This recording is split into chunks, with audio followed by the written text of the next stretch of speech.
A young man returns home and discovers on the carpet in the living room his own body. Next to it lies an envelope with the inscription, "Look at me."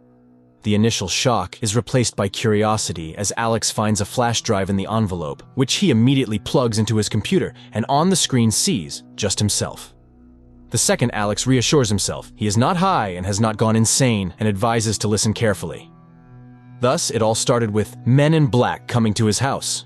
Rebecca, an employee of a private scientific research institute of advanced technologies which cooperates with the National Security Agency of the USA, has a very tempting offer for Alex. But first, Alex must sign non-disclosure agreement, for which Rebecca offers a check for a substantial amount. Having signed the papers, Alex learns the story of an American unregistered satellite which the USA did not launch. Strangely enough to admit, the satellite is allegedly from the future and contains a coded message inside. If Alex agrees, he will be put to sleep and delivered to the laboratory. The institute knows that he is practically bankrupt and lives in a house inherited from his parents. To prove the seriousness of her intentions, Rebecca immediately transfers a large sum to Alex's account, which convinces him to sign the documents. The next day, he is put in a car, given an injection, after which he falls asleep and only comes to his senses in a closed, secret place. Rebecca shows him the laboratory where the satellite is already located. And the guy starts solving the task. 5 weeks pass, but there are no results yet. Rebecca suggests Alex take a day off, but the guy does not need it. One day, he is visited by a vision in which a young woman decodes the same task. After that, Alex bleeds from his nose. Later, he finds the name of this woman written on the frame of the bed. Soon, Alex manages to decrypt part of the code, which contains drawings of an unknown device. Rebecca announces the end of his work and informs him that he will be taken home. Alex comes to his senses at home late at night. He feels ill, which he attributes to fatigue and stress. But after a few days, the malaise intensified, and he began to be haunted by persistent hallucinations. And one day, 2 strange-looking men appear on the threshold of his house, wanting to know why he agreed to decrypt the code. Alex does not understand, because decryption is just his job, which pays well. The men continue to press Alex with questions about morality. Don't the consequences of his work bother him, since the device to be created from the decrypted drawings will be the most powerful weapon in the world? Alex's head starts to hurt, and he asks the men to leave. They thank him for the answers and leave.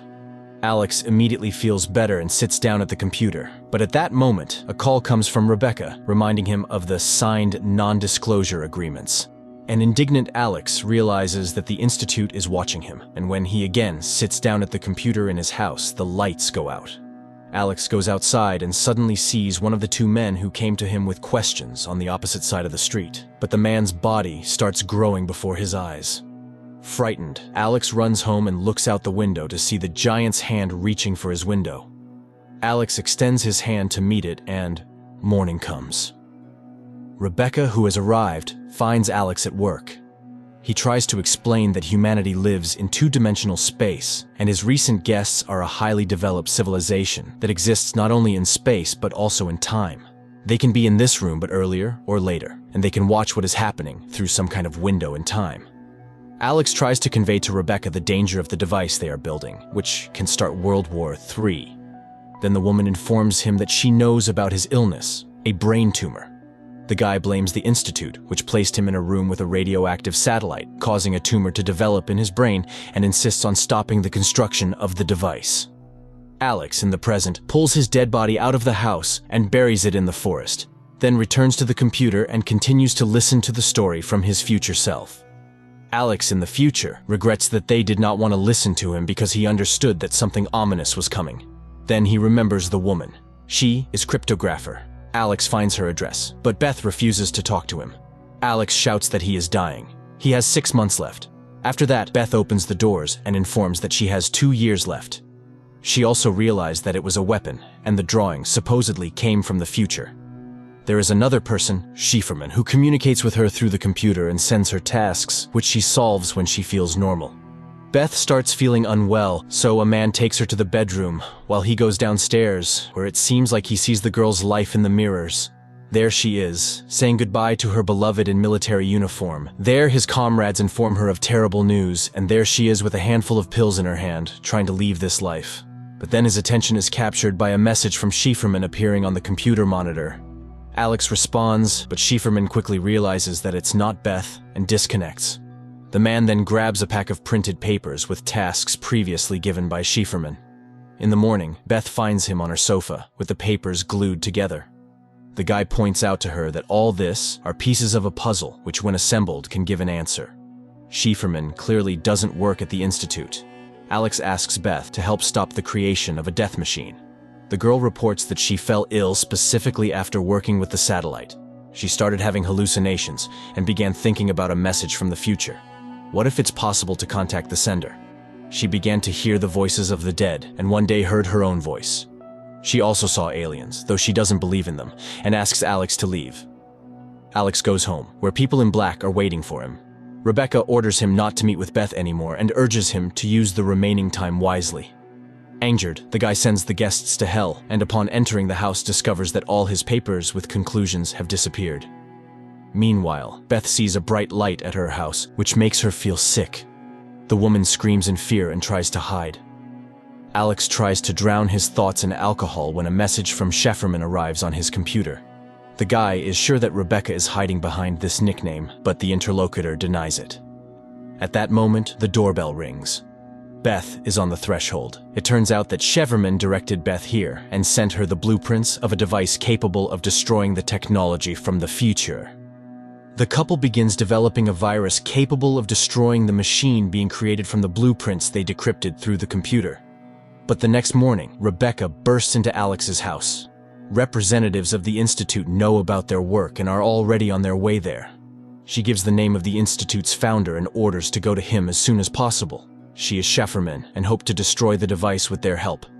Then cars approach Alex's house. The couple escapes through the back exit. Rebecca is caught, given an injection, and thrown into a car. Meanwhile, all the gas burners in the kitchen are opened. In the evening, Alex and Beth arrive at scientist Miles, who immediately recognizes both of them, as he has always followed their work. The thing is, this satellite was not the only one. There was another, which orbited Earth for about 400 years. Apparently, unknown beings from the future were waiting for Earthlings to grow up, fly into space, and be able to decrypt their message. The ancient satellite also contained blueprints of a machine, whose purpose was to limit the evolution of humanity within the third dimension. But when Miles announced his discovery, he was laughed at. He also developed a tumor, luckily not fatal. He is sure that aliens are capable of existing in several dimensions. They do not perceive time in a linear form as humans do.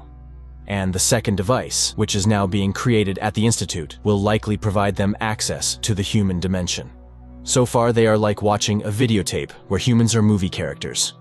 With the help of the first device, they can watch this movie, but cannot change what is happening. But the second will allow changing the existing reality. Miles is just beginning to understand the essence of this process, but cannot explain everything completely. After all, even the appearance of the aliens is formed by the human brain itself. And by the way, he has been in contact with a huge alien visible only to him, living in his garden for more than 30 years. Miles constantly looks at it, causing his brain to adapt and begin to see the true appearance of the humanoid. But his guests see no one. Miles is sure that the tumor in their heads is the aliens' help so that people could perceive their reality. Alex suggests simply smashing the device with a hammer, but where is the guarantee that they will not restore it in the Institute? So all data on the server needs to be erased, although no one even knows the location of the Institute. But Miles reminds that he is one of its founders, and he pulls out a map with a detailed plan of the Institute. At that moment, a loud bang is heard at the door. The couple runs away, while Miles tries to calm down the raging alien.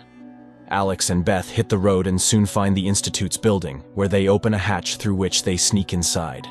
There they separate to increase the chances of finding the laboratory. Alex witnesses the strange behavior of a guard who constantly returns backward and realizes that time inside the Institute is looped. Beth also falls into this loop. Realizing the futility of her attempts to go further, the girl activates the bomb. But because of the time loop, she is unable to leave the dangerous place. Alex goes into a dark room and tries to carry the bomb further when he is overtaken by an alien and literally disintegrates the man into small particles. A minute later, Alex finds himself tied to a table. Opposite him sits a humanoid. Alex thinks he has died, but the alien denies his belief. They are simply curious about the human appearance and their experience of time. Linear time for aliens is incomprehensible and tedious, a labor-intensive cycle of empty beliefs. Humans are like in a trap, forced to constantly go through the same thing. Aliens, on the other hand, exist outside of time and space. They are in every moment.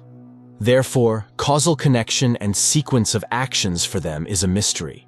What will happen if a human no longer has to wait for something? Alex realizes humans will become similar to the appearance of aliens, but the familiar personality, the ego, dies in the moment. The alien is surprised. Death is natural, but man hides and distances himself from it. Time determines everything for a human. It is both a giver and a thief. A human sees the world as he imagined it, and what will happen when the source of projection disappears. Even with the eternity of self-analysis, man will not understand the difference between reality and illusion. With each newly born, a new reality comes. Therefore, a person always stands before a choice. Alex feels very bad, and then the alien offers to return to the moment before the guy got sick, with the information he now has. Alex decides that he would not have gone to work at the Institute and would have stopped all this. The alien is surprised. Why would he change his behavior if he's not able to change the situation? And then Alex admits, people do not choose what will happen. The humanoid insists, will his return to the past make a difference? Can something change? And immediately, the guy finds himself in his home, in front of the computer. He records this flash drive, realizing that nothing can be changed. The world may disappear tomorrow, but this is not news. Everything has already happened. Everything ended before it began. He puts the flash drive in an envelope and falls to the floor. The last words on the flash drive are about Alex in the past, warning Beth, and he drives to the girl's house, while Alex from the future, in his last words, asks to forget about everything and live on.